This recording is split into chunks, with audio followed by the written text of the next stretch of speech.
A while ago, I talked about the inevitable Legend of Zelda Breath of the Wild versus Super Mario Odyssey battle for Game of the Year 2017. Back then, I had no idea who would be more suitable for that title. Well, let me tell you, I played hours upon hours of them both, and I can say without a doubt, Super Mario Odyssey has my vote. Allow me to tell you why.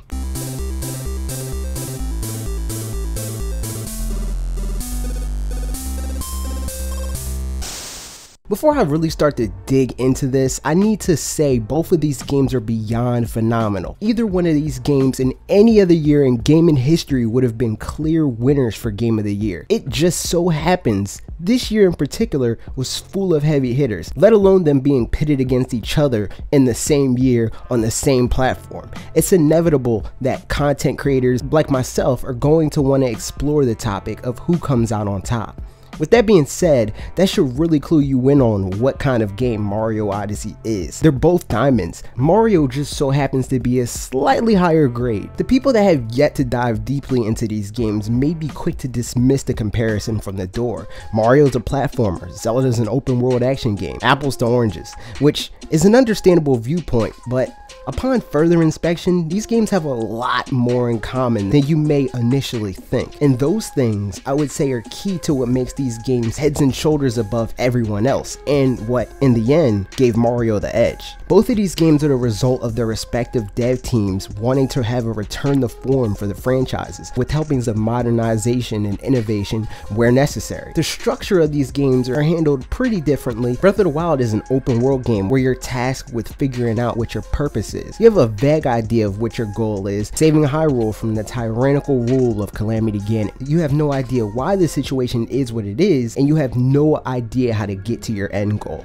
The story of the game unfolds in such a way that part of the game involves chasing that story. You know as much as you want to know, because you won't be told anything unless you search it out. You achieve this by exploring the massive world of Hyrule at your leisure, heading to the occasional suggested waypoint to further the plot. Of course, once you do the few quests that are absolutely imperative to progress, it's possible to stumble into these story beats, or you could choose to bypass all of them to try your hand at taking on Ganon without any of that. I think that's a big part of the beauty of this game. It's choose your own adventure to an extent. That approach has drawbacks, being that following through with those beats quickly starts to make the game a lot easier to get through. I'd almost recommend people looking for challenge to circumvent most of the core story. A lot of people do. If not on their first playthrough, they'll likely circle back to do a straight to Ganon run. On the other hand, Mario Odyssey's story is largely a linear one. There are a few forks in the road, but on the whole, you know what you're doing and why you're doing it. As always, defeating Bowser to save Peach. This time with the added motivation of saving your new friend and hat, Cappy's little sister. You achieve this with the help of Mario's new hat-shaped spaceship, the Odyssey. The name of the game is kingdom hopping in an effort to acquire power moons to power the Odyssey enough to go further and further around the world. The world of Odyssey has a number of sandbox levels called kingdoms that each have several challenges that you need to overcome to get your hands on these power moons. And the power moons are where the Breath of the Wild connection begins to become obvious. In Breath of the Wild, your path to progression is partially through finding shrines and completing the challenges inside. Doing so gives you the ability to increase Link's health and stamina, which then gives you the ability to more easily explore the world of Hyrule. There are some shrines where getting inside is challenge enough, some where the challenge is defeating a guardian, some with motion control challenges, and plenty of legitimately fun, smart, and engaging challenges with these shrines. But I'd be lying if I said the last couple dozen or so weren't a grind. The more you explore the world and fill out the map, the harder it becomes to quickly reference it to see what you have yet to get at a glance. And beyond that, some of the aforementioned shrine types become repetitive and lackluster after a fair amount of them. This doesn't ruin the game. Getting to the shrines in the first place is what's meant to be the varied adventure. You'll never know what you'll encounter. There's a lot to see and do in the world in the spaces in between each shrine. There are also mostly ancillary collectibles collectibles called Korok seeds that in the beginning serve as the way to increase your inventory space, but eventually turn into nothing more than a pointless grind. Mario Odyssey, however, I feel takes a similar approach but improves upon it by taking the best of both worlds. The sheer amount of moons and how well they're sprinkled throughout the world reminded me of the first 70 or so shrines. Every moon I get feels like an achievement, even at nearly 300. Even the relatively effortless ones from slots and merchants, because you need to work for most all of them in one way or another.